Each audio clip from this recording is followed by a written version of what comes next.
is the largest Islamic university in Asia. At present, Darul Uloom Deoband is a renowned academic center in the Islamic world.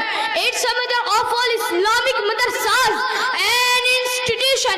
It's a fountainhead of pure Islamic knowledge and thought.